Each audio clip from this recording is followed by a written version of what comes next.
All right.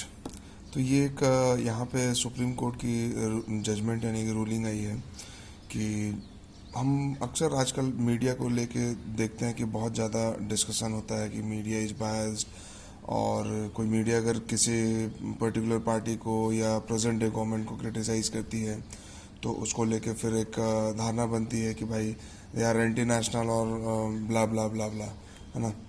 तो उसी को लेके ये एक सुप्रीम कोर्ट का जजमेंट आया है। विनोद दुआ एक जर्नलिस्ट है और उन्होंने गवर्नमेंट को पिछले साल क्रिटिसाइज़ किया था जब माइग्रेंट क्राइसिस वगैरह चल रहा था, तो उस टाइम पे तो किसी ने उनके खिलाफ केस फाइल किया था, तो उस पर सुप्रीम कोर्ट का जजमेंट आया है।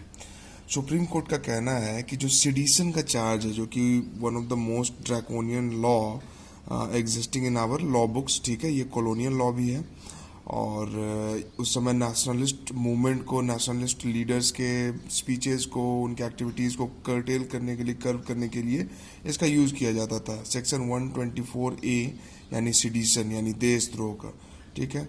तो सुप्रीम कोर्ट का साफ साफ कहना है कि citizen has a right to criticize or comment upon the measures undertaken by the government and its functionaries, so long as it does not incite people to violence against the government established by law. तो जो legally lawfully government established है, अगर हम उसको उखाड़ के फेंकने के लिए वायलेंस, पब्लिक डिसऑर्डर, ये सब इंसाइट नहीं कर रहे हैं, हम पॉजिटिवली क्रिटिसाइज कर रहे हैं, अपने कंसर्न्स को आगे रख रहे हैं, then that is not a sedition, that is not a kind of biasness. Some people think that if you are criticising the government then you are biased.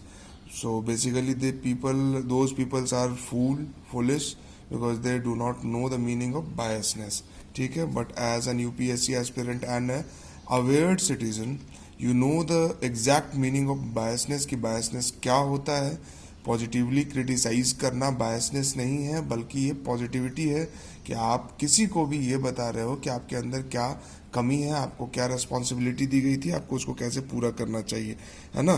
तो उससे जब आप सीखोगे तो आप खुद ही मजबूत होकर निकलोगे. जैसे यूपीएससी की तैयारी करते हैं, कोई सब्जेक्ट आपका अगर वीक है, तो अगर कोई टीचर आपको बताए कि नहीं भाई ये देखो, ये आपको इस पर काम करने की ज़रूरत है, आपने आंसर में ये थोड़ा कम लिखा है, तो आप क्या बोलोगे कि यू आर वेरी नेगेटिव, आपको तो पॉजिटिविटी नहीं दिखती है.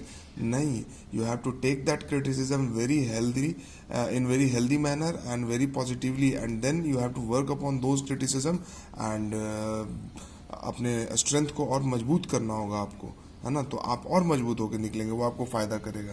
तो बेसिकली यही है. सिडिशन का जो चार्ज लगता है, तो सुप्रीम कोर्ट ने ये नहीं बोला कि ये अनकॉन्स्टिट्यूशनल है, ये कॉन्स्टिट्यूशनल है. But violence, disorder, public piece को डिस्टर्ब करना, अगर ये सब मोटो नहीं है, नॉर्मली आप क्रिटिसाइज कर रहे हो, तो आप पे सिडिशन का चार्ज नहीं लगाया जा सकता है, ठीक है. तो इसमें किस केस का हवाला दिया गया जो सबसे इम्पोर्टेंट है. 1962 Kedarnath Singh versus state of Bihar एक केस हुआ था.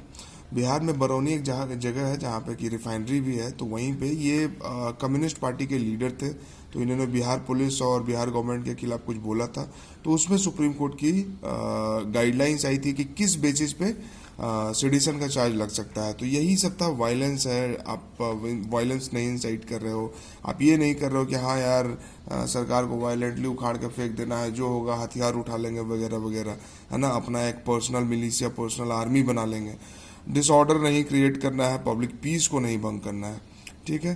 तो ये रूलिंग था. तो एग्जाम में डायरेक्टली ये पूछा जा सकता है कि sedition, Kedarnath Singh case is related to which of the following aspect, ठीक है. तो आपको याद रहना चाहिए कि सिडिशन से रिलेटेड है, पब्लिक फ्री स्पीच से भी रिलेटेड है, और सुप्रीम कोर्ट का तो रिसेंट जजमेंट आया ही है इसमें, ठीक है. तो यही था. Okay, thank you.